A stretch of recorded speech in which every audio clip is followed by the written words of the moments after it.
শুধু আমার দেহটা ছাড়া আমার কোনো কিছুই আমার ছিল না। পরিবারের মানুষগুলোর কথা অনুযায়ী আমাকে ভুলভাবে আমার দর্শকদের কাছে বলেন, বাংলাদেশের মানুষের কাছে খুব বাজেভাবে উপস্থাপন করেছে।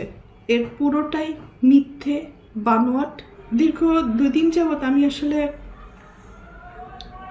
দেখলাম যে আমার পরিবার কতটা নিচে নামতে পারে। দীর্ঘ 28 বছর চলচ্চিত্রে কাজ করেছি, অনেক সুনামের সাথে, সম্মানের সাথে। কোটি কোটি দর্শকদের ভালোবাসা পেয়েছি, ইন্ডাস্ট্রির মানুষের ভালোবাসা পেয়েছি। কিন্তু এই মুহূর্তে আমি ক্যামেরার সামনে কথা বলছি একজন ব্যর্থ মানুষ হিসাবে।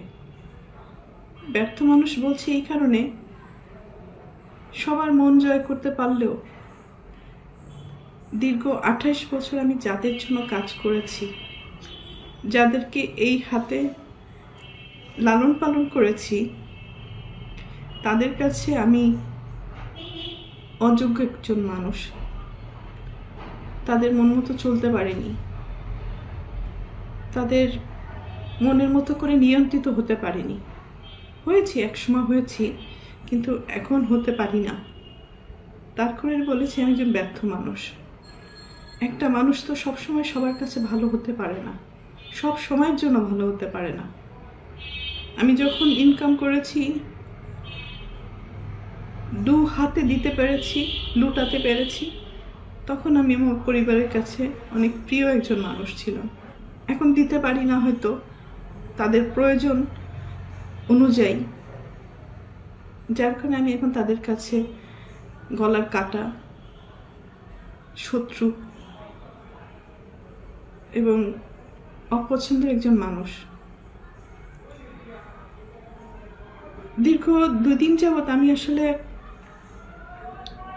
দেখলাম যে আমার পরিবার কতটা নিচে নামতে পারে, কতটা হীন পরিচয় দিতে পারে, কত হিংস্র ব্যবহার করতে পারে, কত নোংরা শব্দ ইউজ করতে পারে।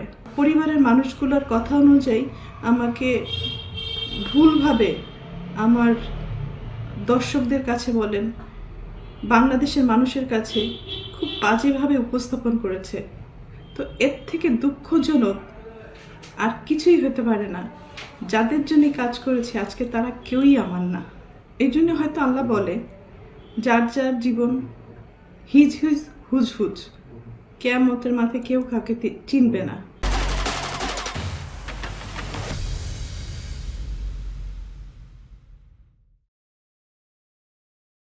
আজকে যে অভিযোগগুলো আমার মা আর বোন করছে, খুব স্ট্রংলি আমি প্রতিবাদ করলাম। এর পুরোটাই মিথ্যে, বানোয়াট এবং তাদের স্বার্থ উদ্ধার হয়নি বলে আজকে সত্য একটা জিনিসকে অসত্য বলে প্রমাণিত করার চেষ্টা করছে। এত বছর যে আমি ইন্ডাস্ট্রিতে ইনকাম করেছি, তারা আমার সাথে বেইমানি করেছে। আমার সমস্ত অর্থ আমার কাছ থেকে নিয়ে নিয়েছে। আমার টাকা দিয়ে কেনা সয় সম্পত্তি কোনো কিছুই আমার নামে ছিল না, আমার প্রত্যেকটা ভাই বোনের নামে ছিল। আমার অ্যাকাউন্টগুলো শূন্য ছিল এবং